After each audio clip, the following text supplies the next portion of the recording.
తర్వాత మళ్ళీ అంతటి రేంజ్లో సెన్సేషన్ క్రియేట్ చేసిన ఎలక్షన్ రిజల్ట్ ఏదైనా ఉంది అంటే అది వెస్ట్ బెంగాలే.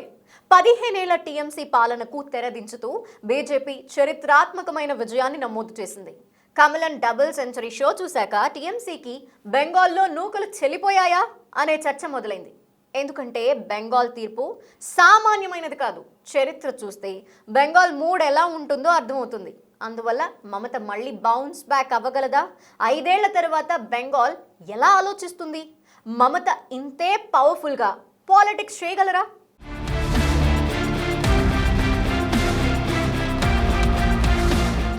పశ్చిమ బెంగాల్ ఎన్నికల ఫలితాలు భారత రాజకీయాల్లో పెను సంచలనం సృష్టించాయి. తమిళనాడు రాజకీయాల్లో తరచుగా కనిపించే ఆవేశం, మార్పు కోరుకునే తత్వం ఈసారి బెంగాల్ గడ్డపై స్పష్టంగా కనిపించింది.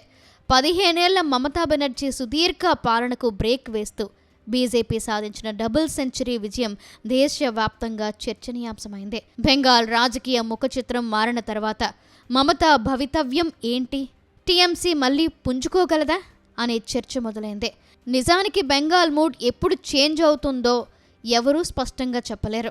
గతంలో 30 ఏళ్ల లెఫ్ట్ ఫ్రంట్ పాలనను కూకటి వేలతో పెకిలించిన బెంగాలీలు ఈసారి తృణమూల్ కాంగ్రెస్ పై అదే స్థాయి వ్యతిరేకతని ప్రదర్శించారు. ఉపాధి కల్పనలో వైఫల్యం, క్షేత్రస్థాయిలో అవినీతి ఆరోపణలు గ్రామీణ స్థాయిలోని సామాన్య ఓటర్లని ఆలోచింపజేశాయి. కేవలం భావోద్వేగాల మీద కాకుండా అభివృద్ధి, జాతీయవాదం అనే నినాదాలతో బీజేపీ ప్రజల్లోకి బలంగా వెళ్లడం దీదీ పార్టీని దెబ్బకొట్టింది.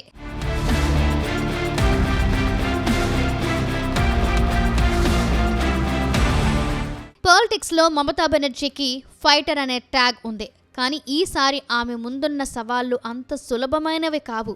ఓటమి తర్వాత టీఎంసీ కార్యకర్తలు తీవ్ర నిరాశలో కూరుకుపోయారు. వాళ్ళందరిలో నైతిక స్థైర్యం నింపి ఏకం చేయడమే ఆమె ముందున్న అతిపెద్ద సవాల్.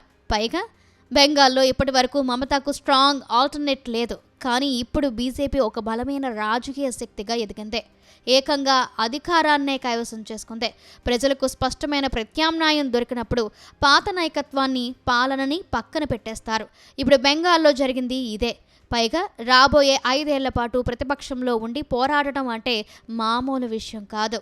మమత తన రాజకీయాల శైలిని పూర్తిగా మార్చుకోవాల్సి ఉంటుంది. పైగా మమత వయసు ఇప్పుడు 71 ఏళ్ళు. మరో 5 ఏళ్ల తర్వాత ఆమె ఏజ్ 76 ఏళ్ళు క్రాస్ అవుతుంది.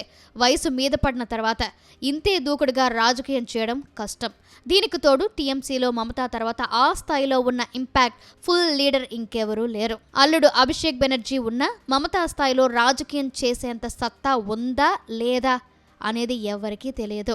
పైగా మమతా తర్వాత ఆమె అల్లుడిని బెంగాల్ యాక్సెప్ట్ చేస్తుందా అనే డౌట్ కూడా ఉంది.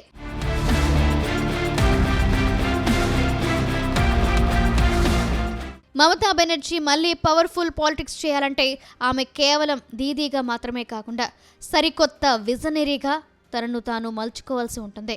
పైగా బెంగాల్ ఇప్పుడు మార్పుని ఆస్వాదించే మూడ్లో ఉంది. ఆ మార్పుని నిలబెట్టుకోవడం బీజేపీ ముందున్న బాధ్యత. ఈ సమయంలో మనుగడ సాధించడం మమతా ముందున్న బిగ్ ఛాలెంజ్. రాబోయే 5 ఏళ్లు బెంగాల్ రాజకీయాలకు అగ్ని పరీక్ష.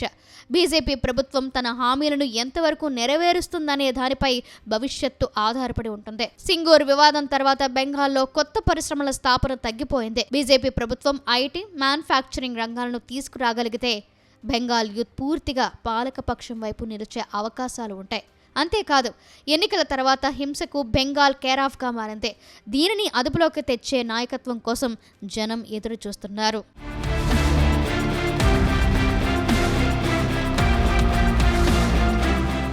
ఇక బెంగాల్ హిస్టరీ చూస్తే ఒకసారి ఒక పార్టీని తిరస్కరించిన తర్వాత మళ్ళీ ఆ పార్టీ అధికారంలోకి రావడం చాలా అరుదు. కాంగ్రెస్ నుంచి లెఫ్ట్ వరకు, లెఫ్ట్ నుంచి టీఎంసీ వరకు ఇదే ట్రెండ్ కొనసాగింది. 1952 నుంచి 1967 దాకా 17 ఏళ్ల పాటు బెంగాల్ని కాంగ్రెస్ సుదీర్ఘంగా పాలించింది.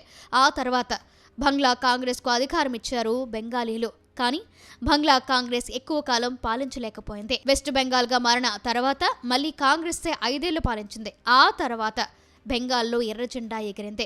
అది మళ్ళీ 33 ఏళ్ల తర్వాతే కిందకు దిగింది. 3 దశాబ్దాలకు పైగా బెంగాల్ని సిపిఎం శాసించింది. ఇదే సమయంలో బెంగాలీలకు మమతా బెనర్జీ ఓ ఆల్టర్నేట్గా కనిపించారు. దాంతో 2011 నుంచి ఇప్పటి వరకు 15 ఏళ్ల పాటు ఆమెకు అవకాశం ఇచ్చారు.